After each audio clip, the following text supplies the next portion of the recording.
লেবাননের সশস্ত্র গোষ্ঠী হিজবুল্লাহর ড্রোন হামলায় আহত ইসরায়েলের এক সেনা কর্মকর্তা রোববার মারা গেছেন। তার নাম মেজর জর্জিমেল।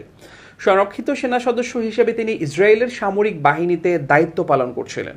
17 এপ্রিল ইসরায়েলের উত্তরাঞ্চলের সীমান্তবর্তী আরব আল আরামসে এলাকায় ক্ষেপণাস্ত্র ও ড্রোন হামলা চালানো হয়। ওই হামলায় জর্জিমেল ছাড়াও আরও 13 সেনা সদস্য ও 4 বেসামরিক মানুষ আহত হন। হামলার পর এর দায় স্বীকার করে হিজবুল্লাহ। মেজর জর্জিমেল ইসরায়েলি সামরিক বাহিনীর ইজিওনি ব্রিগেডের ডেপুটি কোম্পানি কমান্ডার ছিলেন। আহত অবস্থায় তাকে নাহারিয়া শহরের একটি হাসপাতালে ভর্তি করা হয়। ওই হাসপাতাল কর্তৃপক্ষ জানিয়েছে, জিমেল মস্তিষ্কে গুরুতর আঘাত পেয়েছিলেন। তার অবস্থা আশঙ্কাজনক ছিল। রোববার তাকে মৃত ঘোষণা করেন চিকিৎসকরা।